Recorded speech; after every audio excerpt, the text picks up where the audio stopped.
Welcome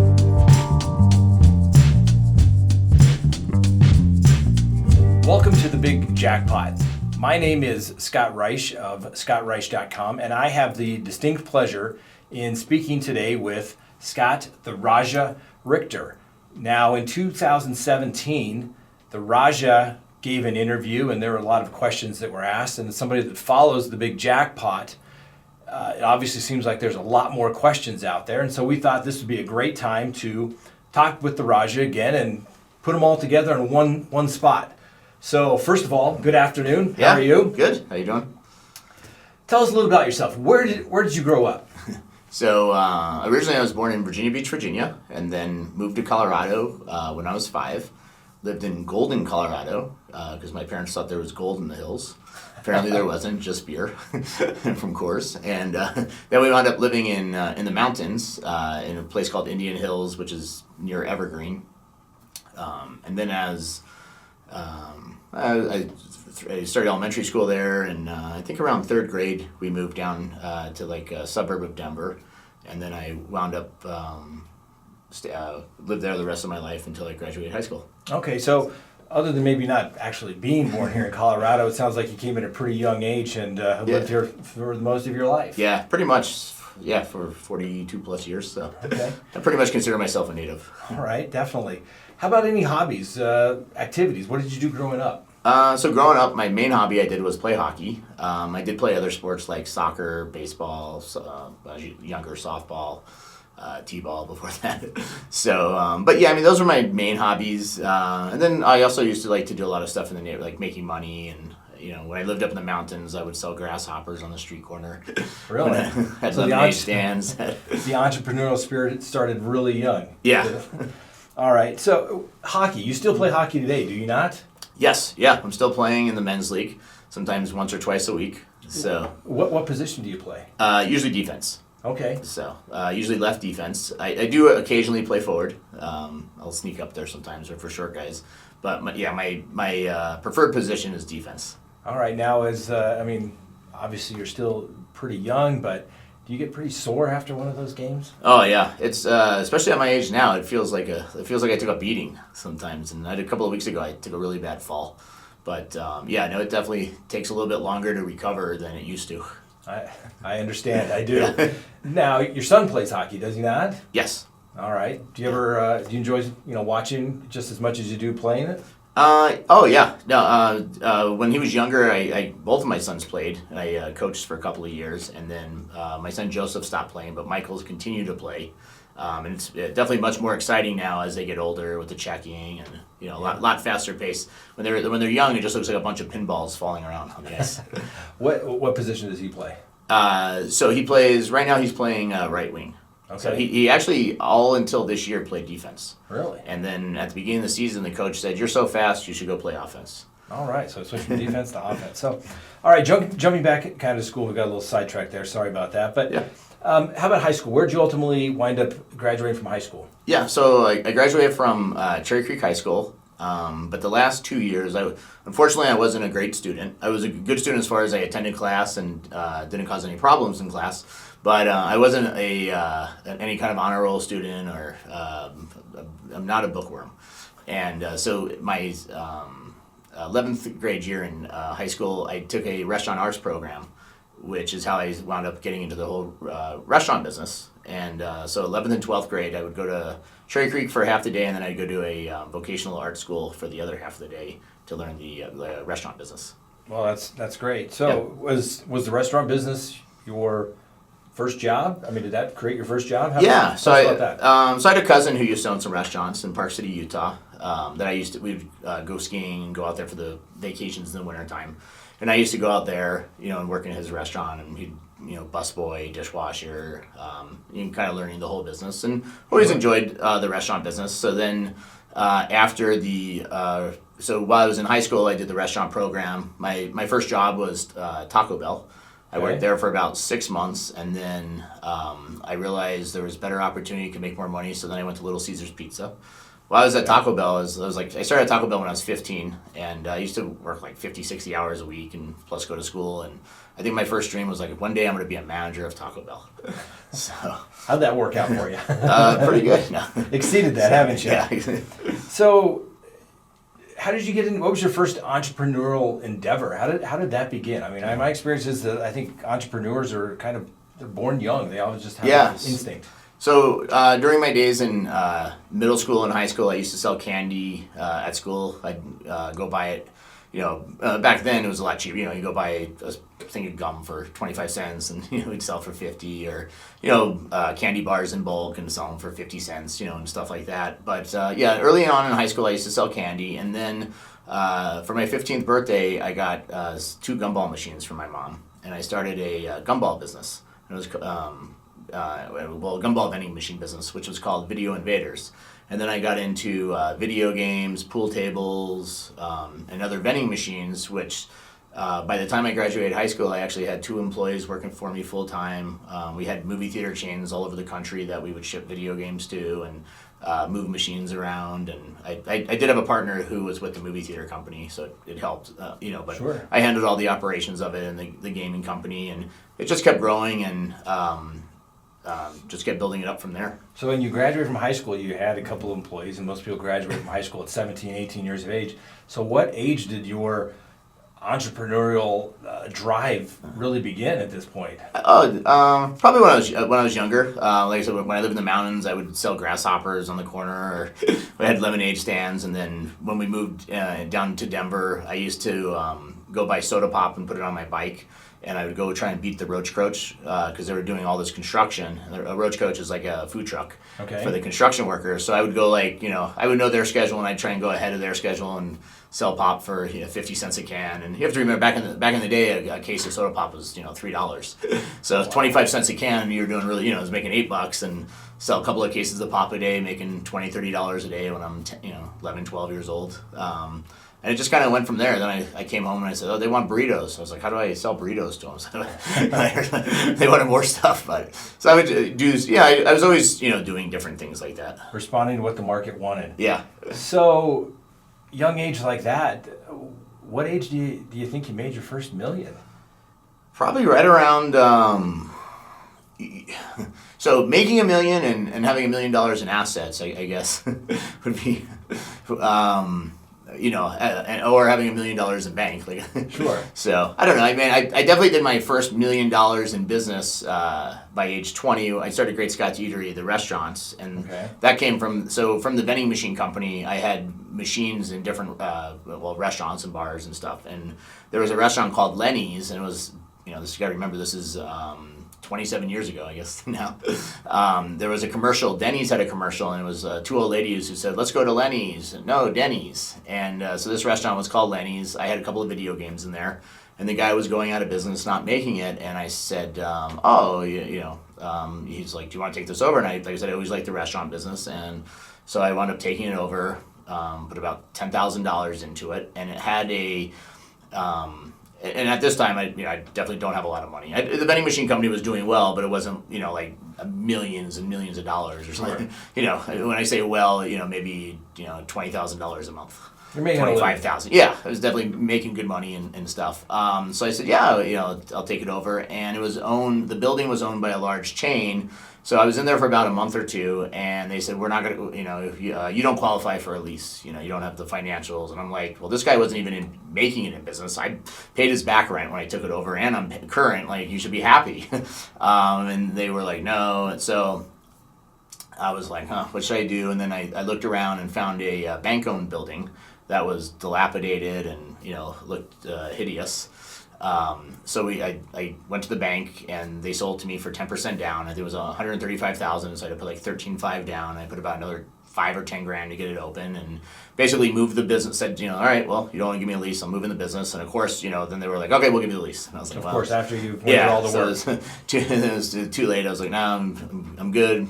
And that's when I opened the first Great Scott's Eatery, which then I built into 4 restaurant locations. And ever since then, I always would buy all my real estate. I never leased. I always believed in buying it, and obviously back then it was definitely a financial it was much easier to buy property. A lot of bank-owned properties, a lot of really good pieces of real estate that I was able to buy with 10% down. Sure. In cash flow, make payments in cash flow, plus just the valuations. Some of these buildings, I bought for a couple $100,000 today are worth millions. Wow, So, that's great. And that was when you were 20 years old? yeah, I'll start when I was 20, and then 21 I bought my first. I got into the bar business, bought my first building that had, and then a bar. It was about 2,000 square feet, small place. It was like one of the oldest bars in the city of Thornton, called the Red Rooster, and I remodeled it and changed it around and made it a place called Scores. And then I had it for about a year, and within a year's time, I sold it and then rented out the building, and then bought a bar up in a town called Greeley where I had a Great Scots, and it was like a big college bar, and just kind of kept going bigger and bigger, getting bigger buildings, and same with Great Scots. Started with the first Great Scots, it was like 2,000 square feet, 2,400 square feet. And then I, bought some buildings on the highway corners, busy highway corners or busy streets that, were 5,000-6,000 square feet and held 180 people, 200 people, and, just kind of kept growing, and growing. That's great. All when you're 20, 21 years old. Yeah. You've done more than most adults have done by the time they're 50. So I definitely had over $1 million in real estate by the time I was 21. As far as making my first million, I don't know, it was probably later on in life where I actually had $1 million in the bank. But sure, yeah. Well, that's still pretty good at for 2021. Yeah, but I definitely had $1 million. Yeah, because everything I would make, I would just put into the business. Just to put everything right back into it. Yeah, no, it was like it's funny when you look at the pictures, and like I said, my first restaurant, it was beat up tables, and we had tablecloths on them that looked like from a picnic, and all the silverware mismatched. Like it was definitely bootstrapped. So obviously you start out selling grasshoppers, lemonade stands. Then you moved to candy business, gumball business, vending machines, restaurants, real estate, all at a very young age. Yeah. You've been in the bar, restaurant business. What other business have you been involved in over the years? My biggest success was obviously the online advertising. I kind of stumbled into that in 1999, 2000. Okay. And started out as Opt-in Real Big, which was an email marketing company. It was email. Well, originally, I started out as Page It Now, selling pagers. I saw this is kind of like right when cell phones were taking over, and pagers used to be very expensive, and we all depended, you gotta remember 20 years ago or 18 years ago, everybody, lived on a pager, like, you carried your pager everywhere, it went off, and this is right around the time when the two-way paging started, so you kind of had the start of the first texting. Yeah. So I saw this opportunity, and we could buy these pagers in bulk for about $30 each, and service, you'd buy service in bulk, which was like $1.50 a month or $18 a year. So I said, I'm going to do this pager business, and this could be easy. Let's figure out, it should be easy. Sell 100,000 pagers, and each pager should make $9 a year, and it should be an easy business. People just prepay for the whole year, so you don't have collections and billing, and they sell for like $79. And I had this, I was like, this should be really easy. And of course, two things happen. One, pagers, just like everything, pagers break, or you have a lot of customer service. People live in buildings behind a tree that can't get a signal, or they live in a basement that's an old safe or something, and or they just didn't know how to use a pager. And then the other issue, just the pager doesn't work. And then the other issue, my goal was, I'll just take this one pager and we'll put it out there. Also in the market, and basically, if everybody remembers, we all had the Motorola pager. It was like there was one set pager that had showed the number, and that was a pager for 20 years. Sure. Well, all of a sudden, when this two-way texting and everything happened, all of a sudden the market just got flooded with pagers, kind of just like cell phones. You kind of had the first iPhone or first Android or Motorola phones, or even the Palm and phones that aren't even around nowadays. And now you have it's kind of the same thing. It's like you can't just sell one phone. Now every year there's 20 new phones, and gotta sell them all. And you have to stock, and so it was good. It gave me my first experience in the whole internet business. And I learned a lot from that. And then from there, I did diet pills, and I learned a lot about marketing and people like deals, and it was very interesting. That's how I built an email list with my diet pill business. But like I said, it was very interesting to learn that just how people order online. They wake up this morning, they've never heard of this product. It shows up in their inbox, or however you Sure. market to them. and all of a sudden, they're buying it, and to save a couple of extra, so like one bottle was $19.95, or 2 bottles for $34.95, or 5 bottles for $49.95. Well, they've never even heard of this product, and they would, they're buying a 5-month supply for $50, just to save a few bucks. Just to save a few bucks, and I mean the products worked, but it's just very interesting how people, market. People love deals, and I just learned so much from the internet. Also back then, we would target most of the sales. This is before Gmail and stuff like that. So most of your sales came from AOL. AOL users were very good because in 2000, 2001, 2, 3, 4, AOL was your dial-up service. You paid, $19.95 a month or more, some ridiculous amount. But you had credit. These people all had credit cards to be on AOL. Sure. So it's definitely a good. Now you don't. Now everybody can be on an internet connection. So I mean, it could be anywhere. So you don't know if they have a credit card or can buy, or with targeting, and so it's a whole different model today than it was back then. You had a real qualified base right there, ready to engage, and they're already kind of in the AOL days where these people were ahead of their time. I remember having AOL dialing up, but you got on like, okay, now what do I do? Send an email? Yeah. There wasn't a whole lot of the internet to go to. Yeah, and 2001 right in there too was when the big internet bubble, the first bubble burst, and prices exploded and companies all went out of business, and so there was all this data out there. A big misconception is because obviously email marketing was a big part of my 2000 to 2007. A big misconception is that I'm a programmer or do all this stuff. I'm a salesperson, and just marketing person. I have zero programming skills, zero, so we actually sent all our mail through a third-party company, similar like a Constant Contact or Today or a company like that. Sure. They handled all of it. So we would get data. We had the data we collected, and more data, and we would just send it out, and it was the wild frontier days, and then. We had, obviously lawsuits, and New York AG sued me, Microsoft sued me, different companies sued me, and then finally in 2003-04, something came along called canned spam that finally kind of put an end to all that and said, these are the guidelines, these are the rules. Were you involved in that canned spam Yeah. legislation? I did. I spoke in Capitol Hill in front of the committee doing the canned spam stuff, and it was on their panel for it and everything. Okay.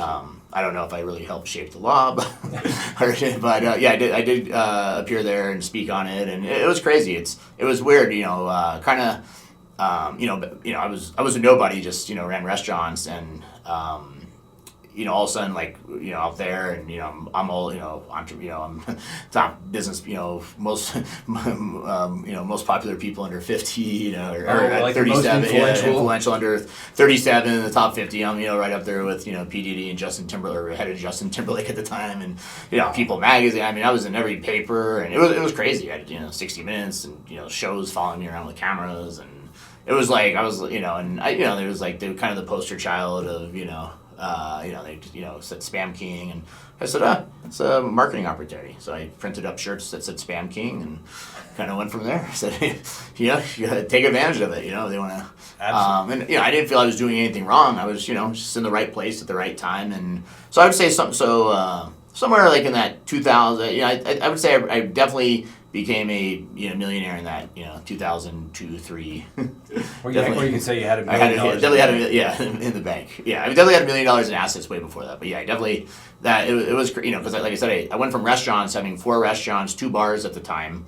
Working, just 18, 19, 20 hours a day. It was, somewhere 24 hours a day. Bars would close at 2. I'd stop by on the way home, get a call at 6 in the morning. A cook didn't show up here, and I had to wait table. I mean, I've done it all. I put in a lot of, people, thinks, people always think everybody gets it handed to them. I can tell you, I put in the time, and I put in the effort and the work. Yeah, nothing's handed. Well, like I said, it doesn't sound like anything was just handed to you. It's come from hard work and that forethought, that foresight to look and see what's happening. Like, hey, I have these restaurants, but hey, I think this internet could be big. We should probably look into that. Yeah. I mean, that's genius.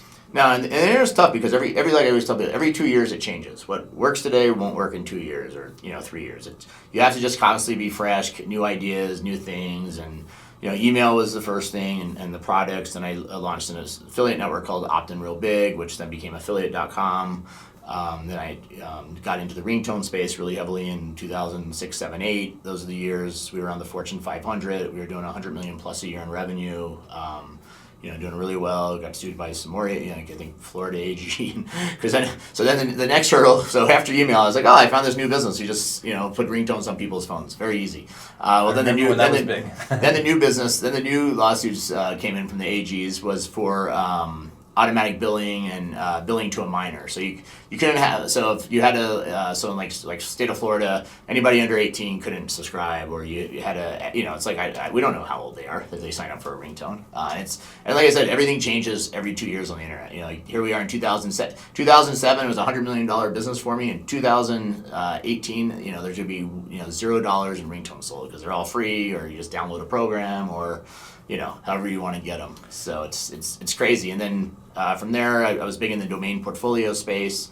Also, we started a traffic network called redirect.com, which has for people to park their domains at, and we have a bid system that matches up buyers and sellers, and still have affiliate stuff going. And like I said, just changes. The products change. Back in the day, we used to big brands were education. Credit reports, different things like that. A couple of years ago, it was flashlights, it was wall crawlers. This year it's brushless teeth washers, and to clean your teeth. The teeth whitening things. I've seen those popping up these days. Yeah, new diet pill, like I said, it's just about changing the name and changing the products and the ideas and new stuff that people want and new ways to market. Sounds like just giving the market what they want. No different than when you were selling candy at school or flashlights today. It's simply what do people want and how do they get it quickly? Yeah. And you're there to provide it for them. So It sounds like you've had a lot of business successes because although sometimes they taper off, it sounds like you've done really well in them. Have you ever had any that were just complete duds?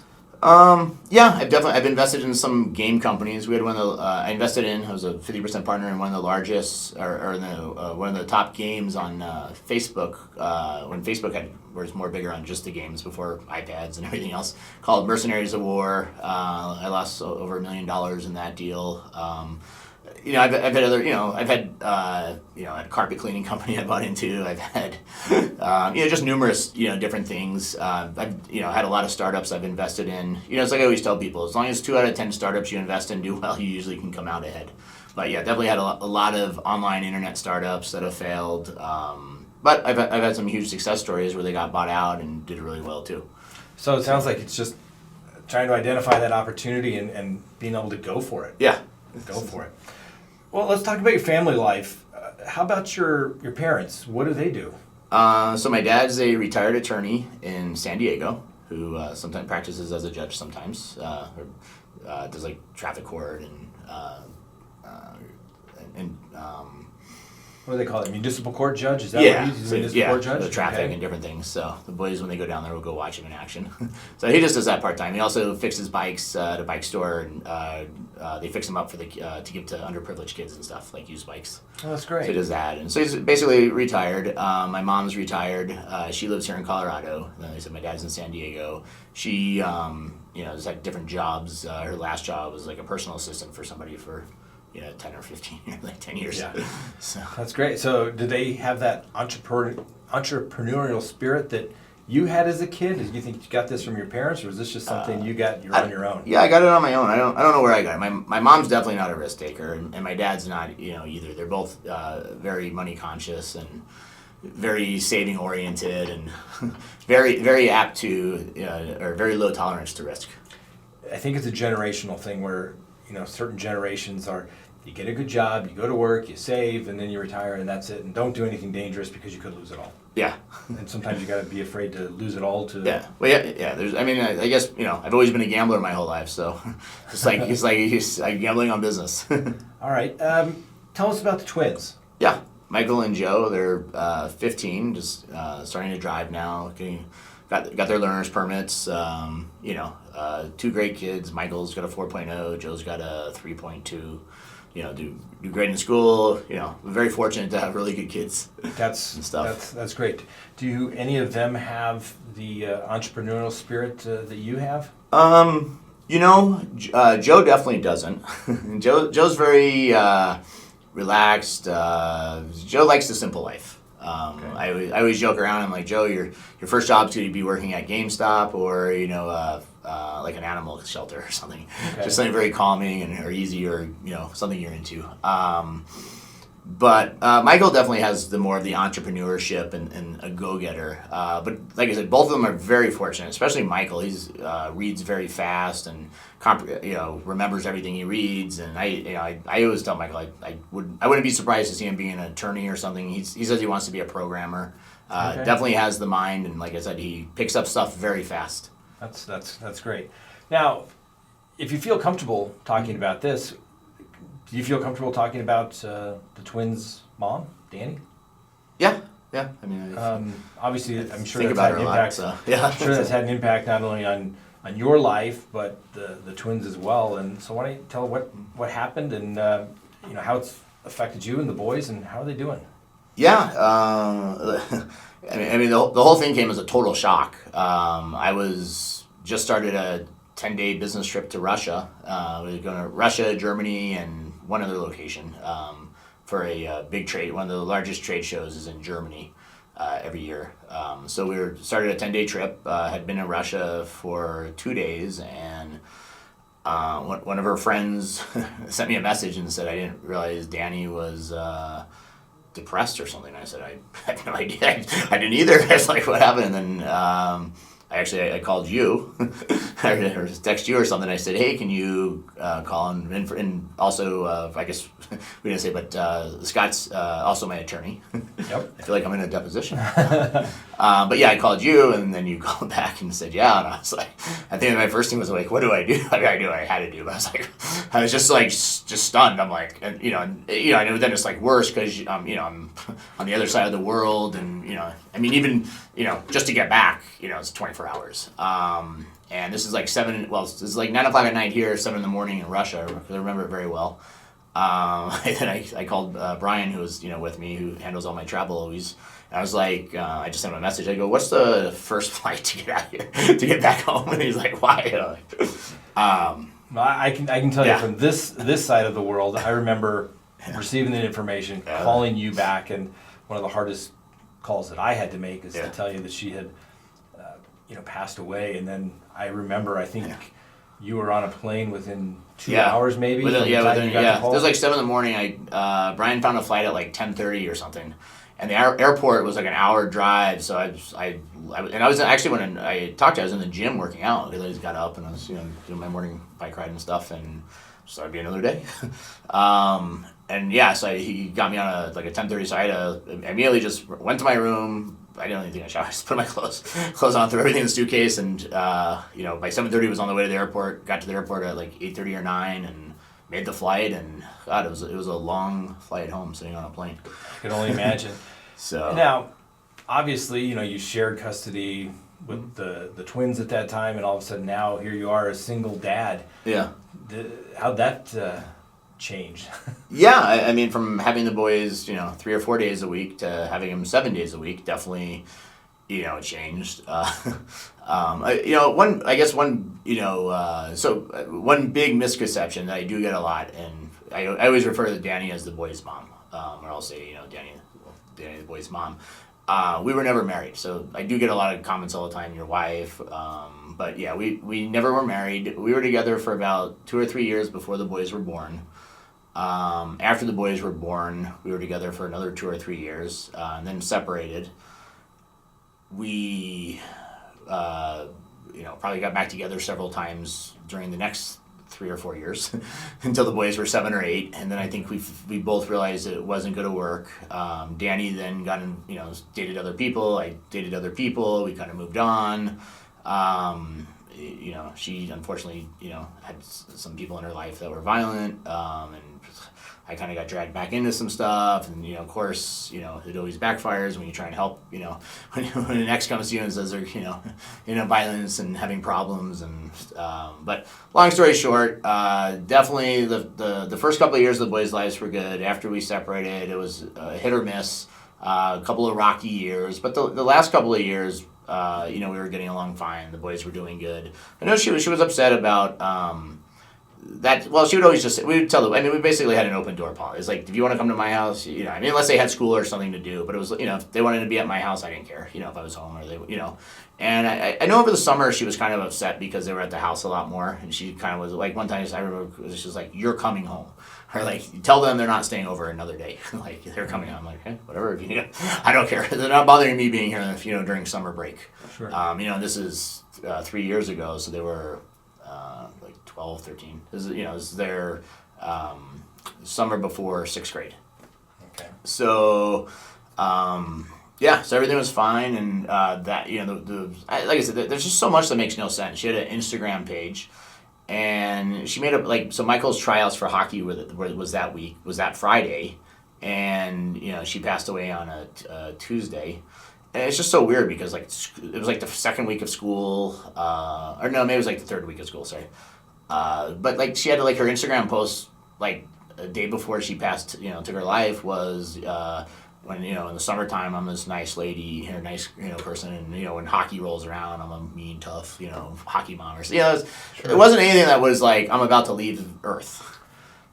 So many people out there, when somebody they know or love commits suicide, that you try to look back, and was there warning signs, and sometimes you'll just never know. Yeah, no, none of it made any sense. I mean, she definitely did have depression and some weird facts around it. I think the thing that bothers me the most is she did it on September 10th, which is National Suicide Awareness Day, and I think that bothers me the most because I don't know. It's like, did she even know it was National Suicide Awareness? I didn't even know they had a National Suicide. But did she know it was National Suicide Awareness Day?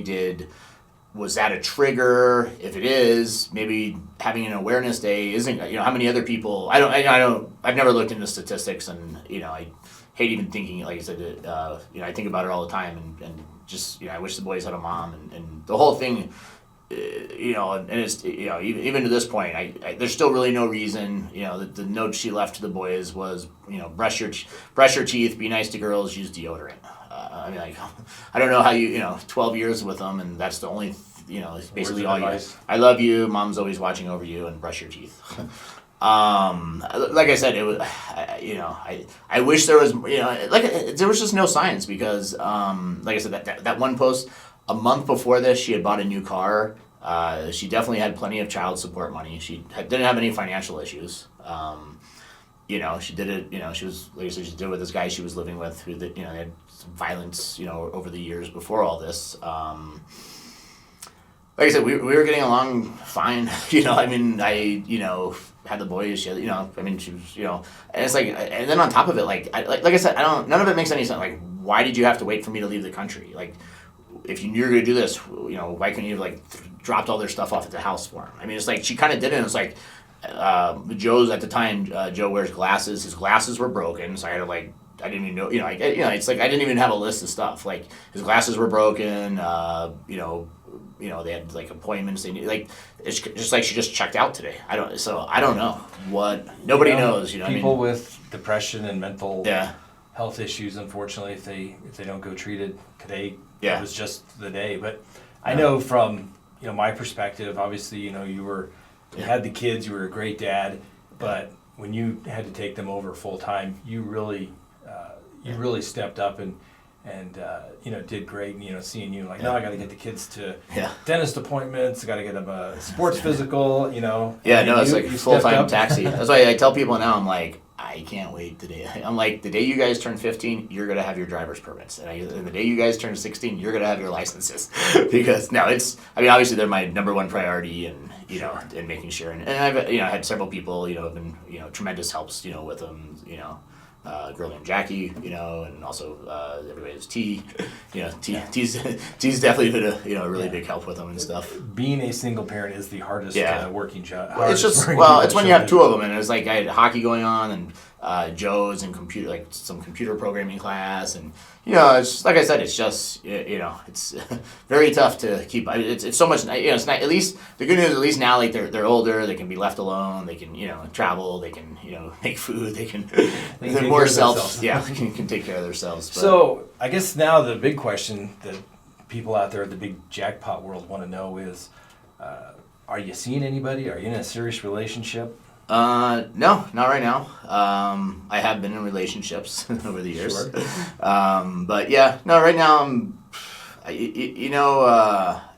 sometimes, a relationship just, takes all the energy out of it. And it's definitely hard. I don't know. I mean, there's definitely times it'd be nice, if I did have somebody just step in with a motherly role or wanted to cook and clean. But it's tough with travel and, the different, businesses, bar businesses. A lot of people get very jealous of, if you own bars or, for some reason if you own a, club, it's, horrible or. Everybody has a thing they're, I don't know. For me right now, like I said, if the right person comes along, anything's possible, but yeah, it's not my number one goal right now is to get these boys to 18, successfully graduated, and successfully if they want to, I like to, even though I didn't go to college, I still believe in college, and to own restaurants and different things like I did. Obviously, it doesn't require 4 years of college, but like I said, I definitely believe in college. If they, and I'd like to see them go, and I definitely have the financial, means to make sure that they can afford to go, and that's why I worked hard. And college is not for everyone, but some people it's a good way. It's that maturing process to go out and be on your own and to figure out what you want to do if you're not sure. So it's great that they have that option, and I'm sure whatever they decide to do, you'll support them 100%. Make sure they're going to be successful. Do you think when they turn 21? Are you going to take them gambling with you? Do you think they gamble? Do they have any interest in gambling today? Michael definitely has no interest in it. He's definitely pretty against it. Joe or not? I say he's not against. He just has no interest in it. They enjoy watching me play or different stuff. Joe, I don't know. I guess I should say Michael, but I'm sure they'll try it. But millennials aren't big gamblers, and they're just. It's not. Joe has one game he plays, and there's like a lobby that they go into and gamble and win points or in the game for a few minutes, and he'll be like, "Oh, yeah, they have a casino here." Sure. And they play the slot app and stuff. But yeah, they're not. I definitely don't see them as gamblers. Sure. So, obviously, as your attorney, I know that you're a very generous individual. You give to charities. You help people out. Why do you try to give so much back? And I know there's some things that go on, but you do a lot for charities that goes unnoticed. Why do you do that? I don't know. I guess in life, I like to see other people. Even like with my employees and stuff, I like to see other people do well. I've been successful, and I pretty much have anything in life I really want. And I mean, if I didn't want to work again ever, I don't have to. But I like to see people do well and be successful. I want to see people work for that. But I like to see people do well, and I mean, there's different charities strike me. I don't know, different things. I'm not like people who just don't work that's not the kind of charity I'm about. I like but single parents or moms or like the holiday season, where if they are working, but it's just tough, or I don't know, they just really want to get the kid wants a $300 Xbox, and it's just and they make minimum wage. Like I said, they work really hard and put 40 hours a week in, but at $10 an hour, that's after taxes, it's $350, and they can't spend a whole week's salary to buy their kid an Xbox. There's definitely those are the people that I like to help, and just different cancer, and and it's endless. And usually when I always get involved, I always get called back because usually like I'm a top earner. I've done the breast cancer walks, and I've some individual goals. The MDA lockup. I've raised $25,000 a year at just different things. I've if I do something, I always put my full effort into it, and I don't know. I just like I said, I just feel it's important to give back, and I'm not gonna write a check and give away millions of dollars right now, but I definitely feel helping out food banks and different things and giving back just makes. I just more on the it sounds like more on the local level to people that, like you said, are working every day, hardworking, salt of the earth people who just would like to get that kid maybe that little extra gift, and not because they're begging or they need it. Their life's gonna not go on without it, but it's just gonna make their life a little better. Yeah. Who knows? That one little bump could change in the kid's life. Like I said, I've always with my staff and people. I've always felt like. I always try to take good care of them and and help friends and stuff. And like I said, it's like I always tell people, most people will crap all over you or they don't care, but you never know. That one person may come back one day, and you just never know who you just never know who you grew up with, who you met in business. Who makes that phone call one day and says, "Hey, I'm opening up a new casino. I'm the head manager at this new casino, and I remember you 20 years ago. You helped me out, or I don't know. You just never know. Like how I think it's just everything in life is like full circle. It never hurts to be nice, not to get too philosophical. Yeah. But it's like karma. Do karma, well, yeah. do nice, and good things will happen. Yeah, no, I like sometimes the casino give money away to people. Here's $100, like seniors or something. Just like I said, it's fun. It's just different. No, it can change. It's nice when you tip the door guy and he made his day. He got an extra $100 or something in his pocket. Yeah. So when did you first start gambling? Obviously at a young age. You said you've always been a gambler. You're taking risks and moving and shaking, so to speak, and starting businesses when you're young. But how about gambling, going to casinos? When did that first start? So I went to my first casinos when I was around 17. I had a couple of so my parents separated when I was 11. And I didn't see my dad a lot. He moved out of state, and when 30 years or 35 years ago, we didn't have cell phones. We didn't have a lot of stuff. So if you weren't standing next to the telephone when it rang, you didn't hear from your dad. Or if an angry mother answered the phone and didn't want to put you on the phone, you weren't going to talk to your dad. Sure. So different things, different times. So from there. I met some people when I had the vending machine company and different things, a couple of different people who were kind of, mentors in my life. And one of them was a gambler who kind of, used to go to the bingo parlor and play pickles and, would go, the casinos. And in the vending machine business, they have the big trade show every year is in Las Vegas. I can't say, it's like OMA, I think like some machine associate or some online machine or AMA, Amusement Machine Association, something like AMA. Okay. So something like it's been so many years. But so that show was in Vegas, and growing up, I was, even though I played hockey at times, but at times I was very overweight. Sometimes 300 pounds before I was 18 years old. Had a mustache, and most people thought I was just older. Plus, it's a different world. Back then, you'd walk into the airport, you could walk up to the gate. There was no security checking. There was, just walk in the plane. It's kind of same with the casinos. Nobody really cared. As long as you were gambling, they let you gamble. 1978 or 1987, nobody cared what you did. Or 88. It's kind of totally different world we live in today than we lived in. So I started gambling at a young age. It was a couple $100 here and there. And then as I got, older and stuff, I, got more into gambling and, definitely, probably at times spent more money than I should have, but I've always tried to, like I said, like I tell people today, never gamble with what you don't want to lose. I definitely lost a lot that I didn't want to lose, but I had it to lose. But I'd look back and I'd say, why did I just go waste $1,000? I could have used it for something else. But, yeah. So do you remember your first big jackpot? Yeah, so the whole Big Jackpot started, so I was dating a girl named Jackie, and we'd go to the casinos, and I really never even knew much about I knew what YouTube was, but I never really paid attention or watched it or used it, and she was probably bored to death after I was playing this, the same game, mostly Black Widow, for 7 or 8 hours, just sitting there, and she started recording the videos, and that's how Raja Slots, so she actually started Raja Slots. Okay. So she had Raja Slots was hers. She would upload the videos. I'd film the bonus rounds, or she would film them. I think the first part of it, we never talked or did anything. Nobody would have a clue who I was or what it was. Sure. Just all these high limit Black Widow jackpots. And then right towards the end, YouTube came out with the live streaming in like 2015, early 2015. So there was a couple of early live streams on Raja Slots where there is talking, but still no faces were ever shown. Nobody would have a clue who either of us was. And she was just doing it, but then, I don't think the channel ever had a month that made more than $25, but then YouTube sent out a thing like, casino channels can't be monetized any longer. So then she was very upset. She's like, I'm not going to waste time on this anymore.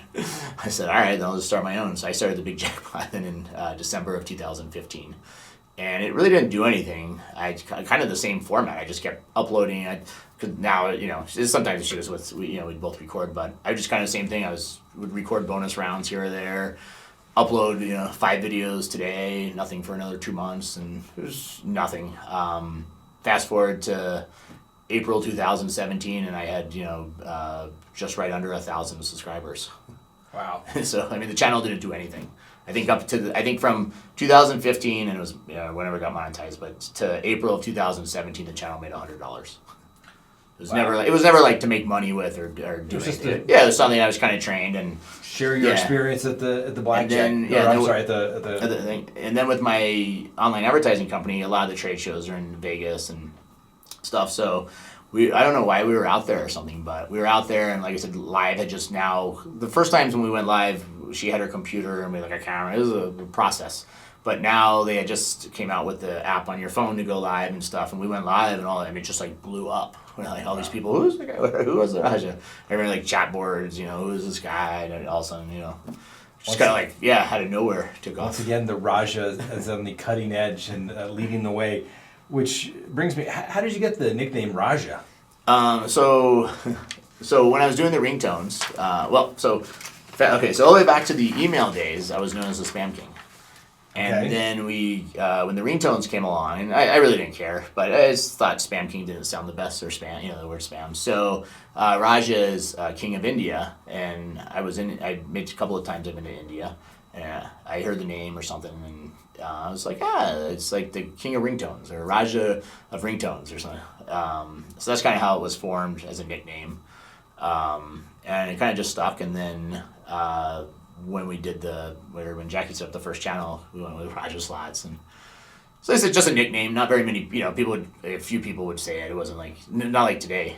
Today if somebody hollers, "Hey Raja," I know it's from the Big Jackpot. I don't know where they found me from. But that's how I just thought it was a classier name than the Spam King. I understand. So when you gambled, was it relaxing to you? Was it the thrill of it? What made you want to, when I would gamble, early on, I think it was probably the thrill or to try and win. But when I would go, it's actually where I come up with my best ideas, because it was kind of like just mindless entertainment. I didn't really care if I threw away $500 and 1,000, whatever. Just kind of spinning the wheels. It's like mentally stimulating watching the wheels spin, I think, to me. And that's where I would, come up with ideas for like the ringtones and domain, and just like different things all over the years. I'm a real big visionary, and like kind of walking in the, like, this is what I want, this is what I'm going to walk through my head, and it was just very relaxing. It was kind of nobody knows who you are. Every once in a while, you hit a nice jackpot, or you hit a couple of jackpots, and maybe a few people are behind you watching. But no real distractions of people constantly coming in and asking you, peppering you questions. It's your time to think. Just kind of like a normal person in the casino. How is it? Is it different now, or do you still have that quiet place when you have tens, 20, hundreds of people behind you watching you gamble? Late at night, sometimes I can get that, but now it's very overwhelming, and a lot of people don't. There's a lot of slot channels out there, but it's a lot different when you have 25 people, 100 people while you're live watching you, 500 people, or we've had up to 7,500 people.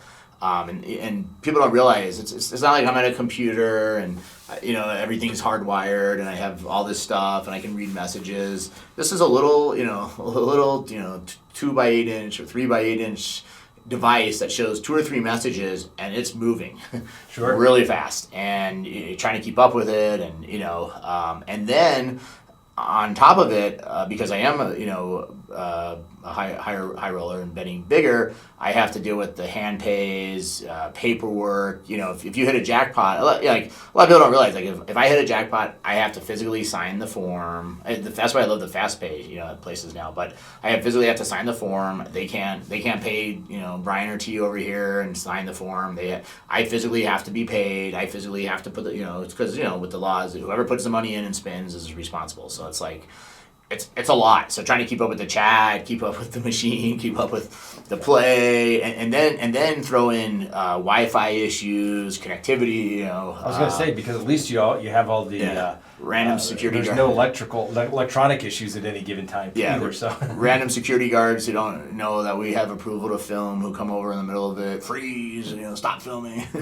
I'm like, we have approval. Well, hold on, or just random haters who go over. What are you doing? Yeah, when you have the group, a group behind you, or you have a group pull, is it more stressful? Yeah, the group pulls are very stressful for me. Well, anytime in the group, I'm an operations person. I'm not the PR guy. I'm not the spokesperson. I'm not an actor. I'm an operations person. I'd much rather. I was never looking to be in front of the camera and have thousands of fans.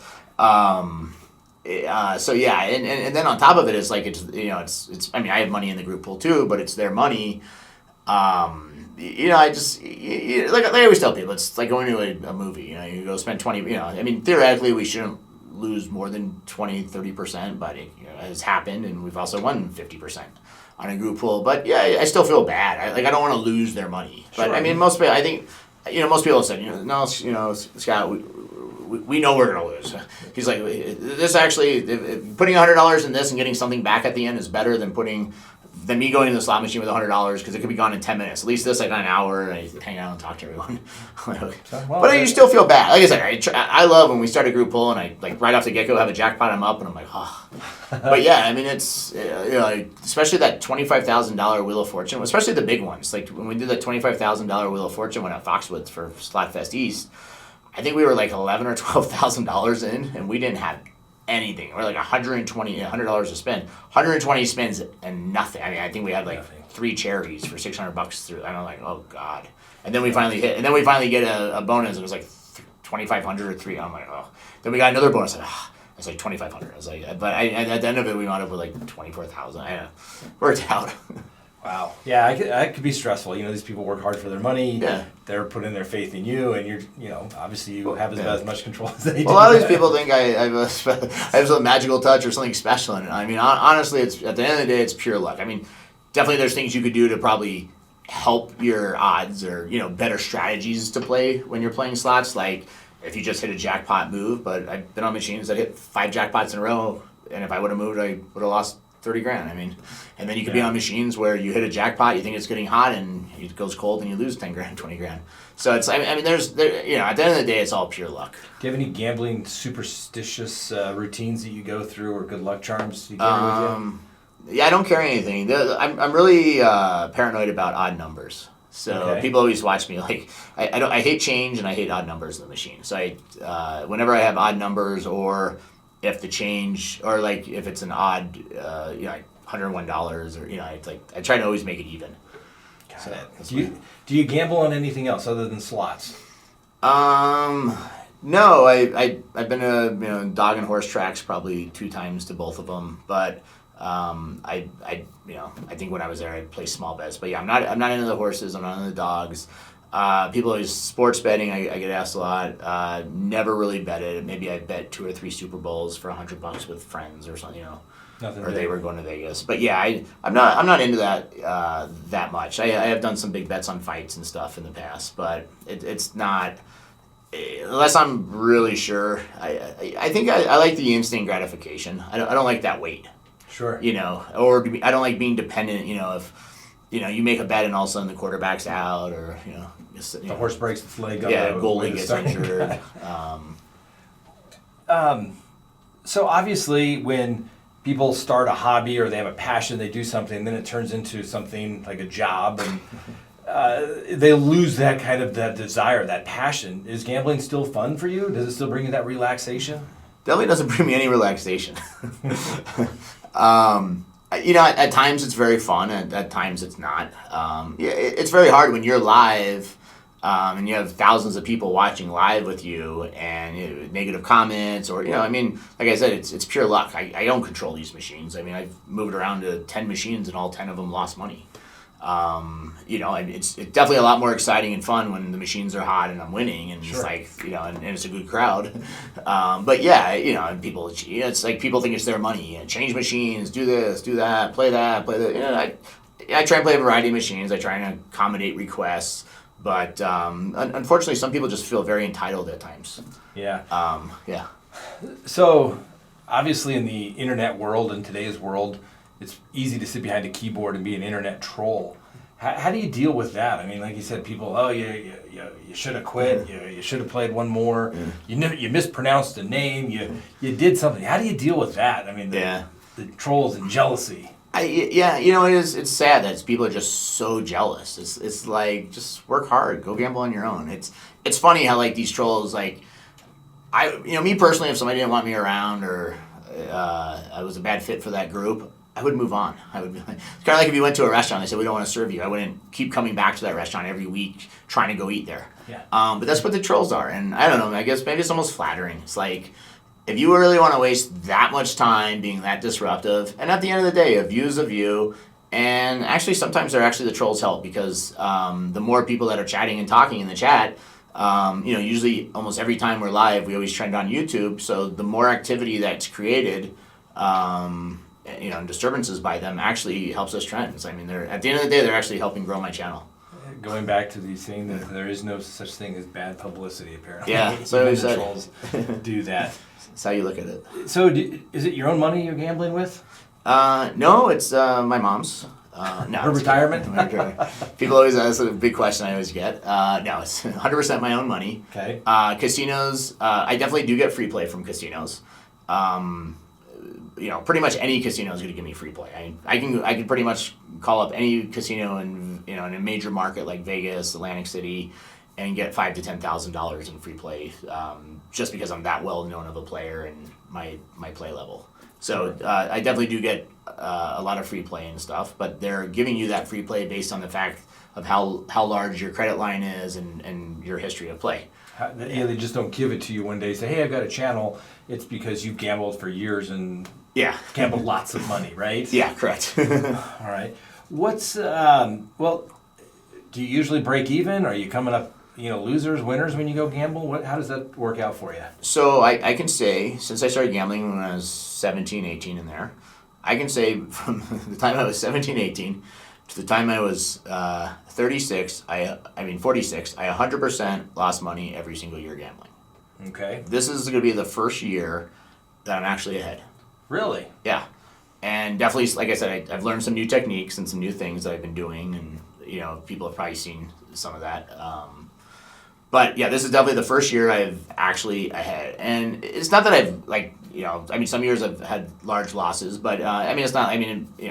It may mean when I was 25 years old I lost $5,000. Sure. Not I lost $8 million or something. But yeah, this is gonna be the first year, and it's just because I had this summer I had the $200,000 winning trip. So when you have a huge winning trip and you have a couple of $50,000 winning trips and $30,000, like it adds up fast. Sure. Because I'm not usually in Vegas. I definitely, like I said, risking a lot more. But like locally at casinos, I'm not risking that much money. Now, when you say you're ahead because you have to sign all those slips, those don't. That's just not for accounting purposes at the casino. Those get sent to the IRS. So even after taxes, are you still going to be ahead? Hopefully. I think I have some rollover losses from previous years, or I don't know. That'll be the accounting person. It's a nightmare to do my taxes. I know. I've seen them. Yeah. Put it this way: even if I do win, I lose because what I have to pay the CPA to go through, thousands of forms. And I've seen those stacks of those forms that have come in. Yeah. So what's the biggest you've ever won in one night? The trip in this summer in June, when we did the $100, $1,000 pools, over the 2 days I went to $203,000. So that's great. That was my. And you had people there to share it with you. Yeah, it happened at the $100,000 hit happened at 1 or 2 in the morning. What's your biggest loss in one night? Can you recall that particular day? Yeah, no, I've definitely had $150,000 days or nights where I've lost $150,000, just between slots or table games, and sometimes you just So, but like I said, I try and have a lot more discipline now, where I stop, set more stop limits for myself. I don't have to, but I even at even having money at times, I'm like, you know what, this is just stupid to piss it away. Gotta have that discipline. And that's the thing I always tell people. It's like it's you just have to set your limit. Like I said, it's like you go to the casino, like set that magic number. You want to lose 1,000, you want to lose 100, 1,000, 10,000, $1 million tonight. Set your magic number, and that's when you have to stop. You said you've learned over the years kind of techniques. Is there anything that since you started the Big Jackpot that have helped you increase your winnings? Definitely, like I said, moving around machines more. I don't know a lot about the machines because I'm not like a bookworm who studies slot machines. I know some channels and people are really into it, and that's why a lot of times when you watch me play games, I have no clue what the game does, or it's just as shocking to me as it is maybe to you watching with me. But there's definitely certain games that are much more lower volatility that I look for at times, or some are high volatility. Sure. And like I said, just the limits or. I kind of like how much you put into it and what you get out. Unless a game has a huge jackpot to it or something. If you put $1,000 into a machine and you win, 5 or 10 grand, and it's a $25, $50, $75 spin machine, you probably might as well stop, because every time like I said, at some, I always look at it, even if the machine's set to 99% payback, at some point the machine has to take in 99. If you set out a machine and just play for the infinity, you're going to lose. Because like I said, even if a machine's set to 99% payback, for every 100 spins at $1, for every 100 spins you're losing $1. 99 spins you lose another $1. 98 spins you lose 1.2. You're just going to keep diminishing your money until it runs out. It's a timing issue. So definitely you have to know when to just get off a machine. But a lot of people, they just sit there. I mean, I do the same thing. You just sit there and you're thinking, oh, it's hot. It's going to keep going. Hopefully the next one is that one. Yeah, and then before you know it, you're down to zero and you're putting another 100 in. And then it's the guy that sits down after you just leave to do that. So I think one of the most impressive things with the Big Jackpot that I've seen is that you were able to do this all single-handedly. Just kidding. I'm just kidding about that. The Big Jackpot crew. How did you meet the Big Jackpot crew? How did they come together?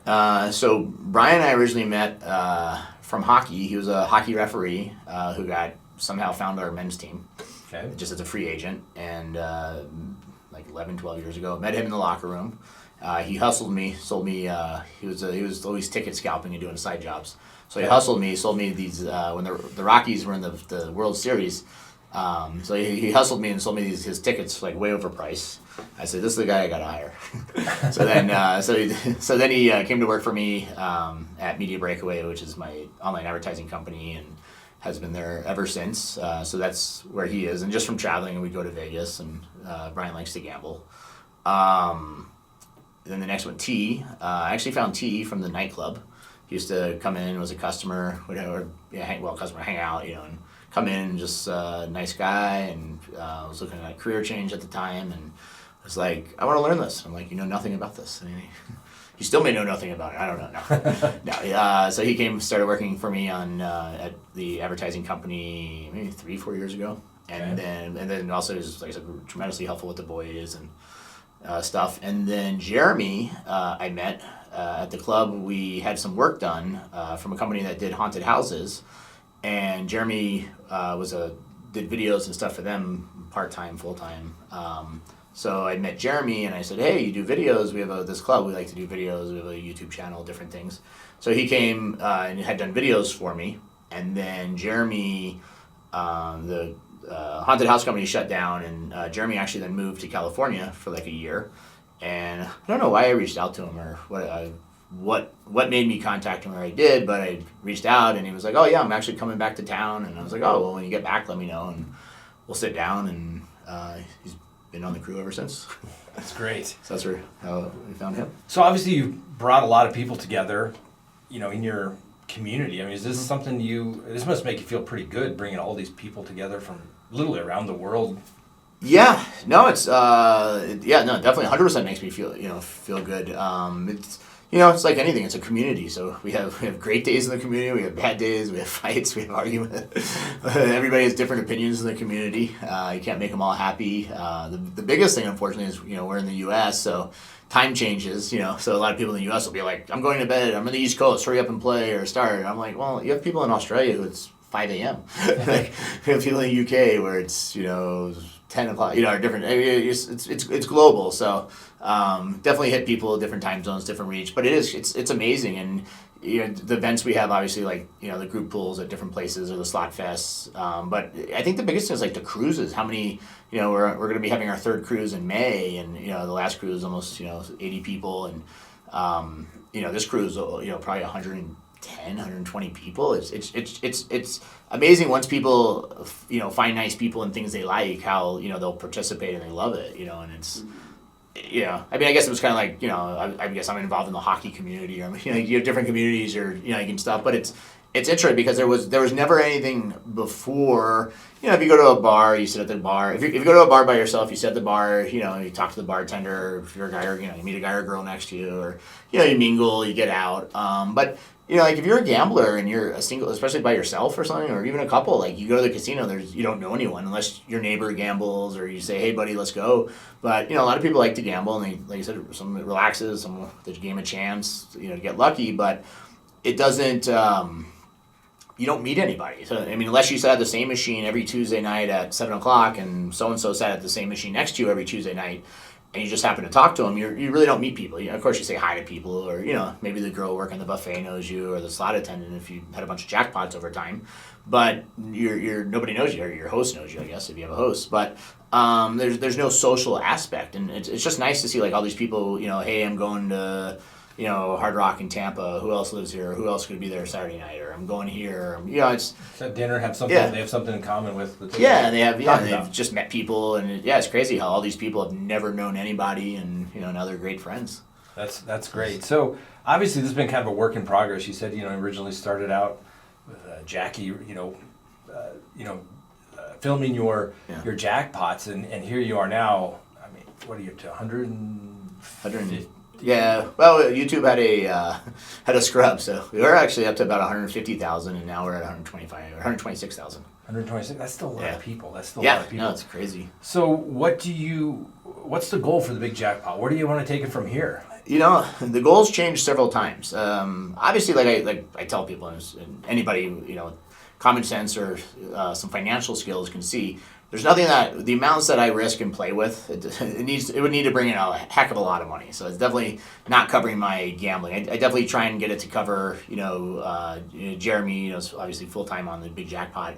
Brian and T do other stuff for me, so they're covered out of there. But we do have costs, and when we travel to casinos and do all that. So originally it was I thought YouTube, I was like, oh, we should make millions of dollars on YouTube. Brian's Toys does at 7. Why won't we? No. So I thought I thought the money was gonna be in YouTube. Well, YouTube turns out to be very flaky, very unreliable at times, revenue wise. And tomorrow they could say no more casino gambling. You're at their mercy. So there's nothing to same with Facebook or other social media platforms. You're at their mercy. But originally it was the YouTube. Then it was like, oh, these casinos, I'm gonna help bring people in, have group pools. They should be all behind it, or do something. And they were kind of like, we don't even want you to. We don't even want you to film live in here or record. More or less, we're gonna give you money, or we're gonna support you. And I'm like, well, yeah. If I bring 100 people in your casino and they gamble lots of money, you should want to support me.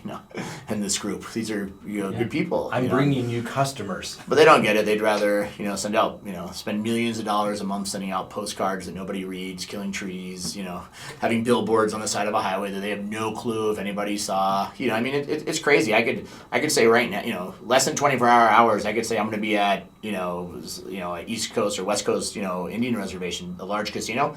I mean, 50, 100 people will show up. I mean, it's like, it's instant, response. I've also talked to slot manufacturers, about doing stuff, and they'll send us shirts and give away stuff. But it's like, it's like nobody wants to spend any money, And I kept telling these people a year ago. I said, when this economy goes bad and there's a downturn, you guys are going to spend twice as much with me, because I'm going to charge you a lot more, because I'm going to be pissed that you didn't listen to me the first time.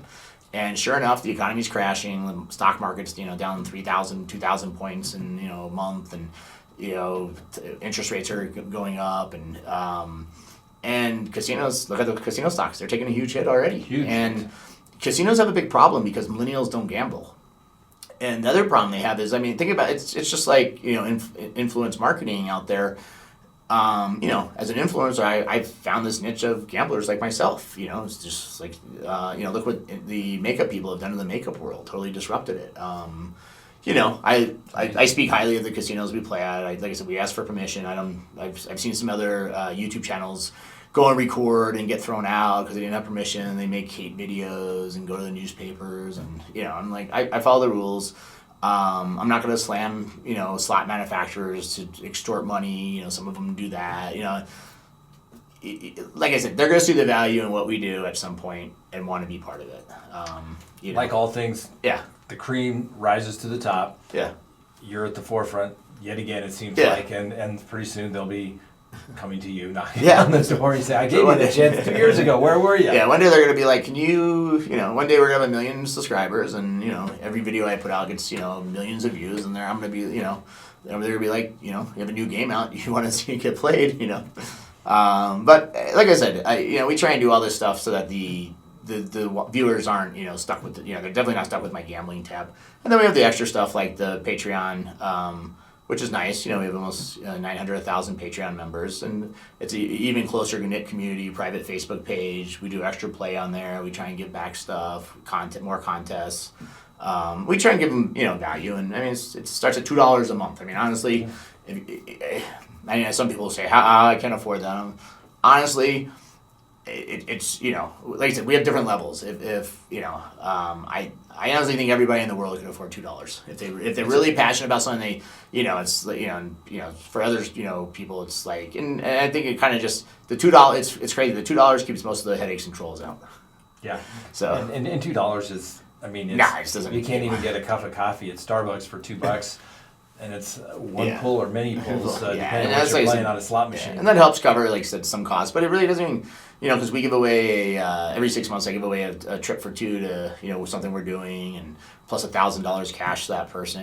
We have, like I said, so many perks and so much stuff we do. It's definitely not this big profit. Maybe if we had 10,000 Patreons, I would say, it's some serious money now, better money. So you're seriously giving some value for being a member of the Patreon group. The other thing that's really exciting that I've noticed is your app.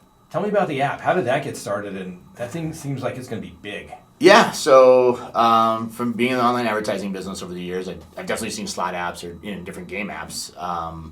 When the app originally started, it was just going to be originally I said, we need to have an app or something because we can't depend on YouTube. And we were going through all these issues where I'd wake up in the morning, everything's great, and noon your channel's shut down, you're suspended, you can't go live, you can't do this. It's like I said, it's very scary as a creator having all your eggs in one basket, or even if it's in 3 baskets. But if one big social media company decides to change a policy, they all are going to follow. So you have all your eggs in YouTube or Facebook or Twitter or something, and they shut you down or change something. It's a huge risk. And I was like, we need an app. So if something ever happens, at least we're on people's phones, or we can reach people, we can send them alerts that we're going live. And originally it was just, the first version of it was basically that. It had our store for merchandise, had our links to all our videos, our events, and a Patreon area, and a few other things. And we had one game. And the game wasn't going to be anything crazy, just to have fun. Well, the game started taking off and doing well. People liked it. And I was like, maybe we're onto something. It's always evolving. Did more research, come out with some more games, then do like these holiday games for Thanksgiving, Christmas, probably have a Valentine's Day, different things for fun. A lot more work to the back end, built in a whole tournament section, and just it's kind of evolving. And I don't know where it will go. Some game companies have sold for do $1 billion. Play Tekken, those they do $1 billion plus a year in revenue. Sold to an Asian company for $4 billion. Cashman sold for a couple of billion. Huge numbers and huge amounts that get spent. Our game, you can 100% play it for free. You get coin drops. You can get coins constantly. We also added the community part to it, where people can talk and chat. The teams to compete can send coins to each other and stuff. But also have a wheel spin.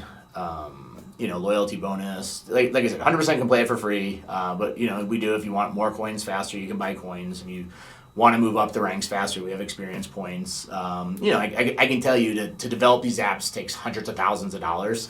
So, you know, it's not going to be profitable for a long time. But, you know, I don't know. If, you know, if all of a sudden we have, you know, 1 million players one day on it, it definitely could be profitable. It could be profitable, and you know, you're bringing people Yeah, joy. You can play on your, like on your lunch for- break. Yeah, I'm not making anyone. I'm not. You better spend. It's like I always tell people: there's no shame in making money in America.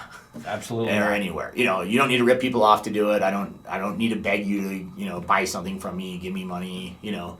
But yeah, I mean, at the end of the day, I'm a business person, and I can tell you that over the last year, especially the last year, a lot of my time and effort, you know, in my business, you know, it does millions and millions of dollars a month, has, you know, been channeled into something that, you know, does thousands of dollars.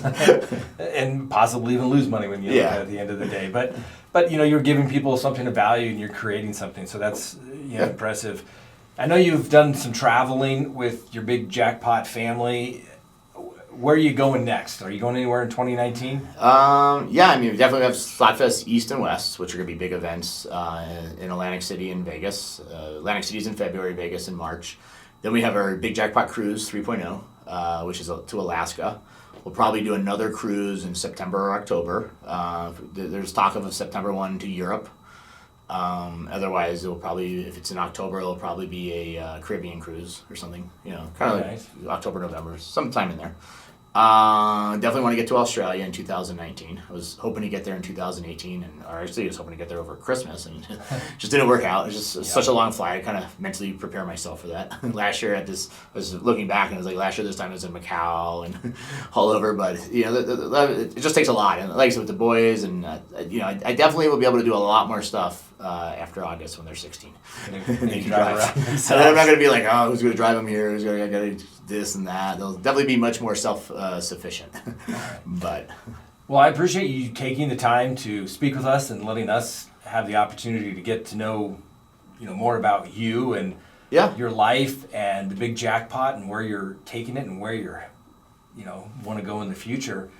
Anything you want anyone out there to know in YouTube land before we go? no, I mean, I just hopefully it's educational. We got all the questions people have always had asked about me answered, so they have a little bit better history and, you know, background, kind of my ideas, philosophies, where I'm going at times or what I'm doing. Sure. But no, I mean, I'm just you know, very appreciative for everybody, you know, the subscribers, the supporters. It's like I, you know, tell them at the end of every show, like the Big Jackpot would be nothing without them, you know, or it'd be me and it'd just be me and the group, the guys by yourselves. Yeah. But yeah, I mean, it's you know, it's them, you know, it's, you know, the viewers and, you know, supporters that make it what it is today, and, you know, I mean, very appreciative. And Well, I can tell you that I'm a fan. I appreciate what you do, Nice. and I enjoy, you know, checking in, seeing when you're live, and you know, hoping you get some boom. So Well, thank you thanks. for your time, and good luck with the Big Jackpot. Thank you.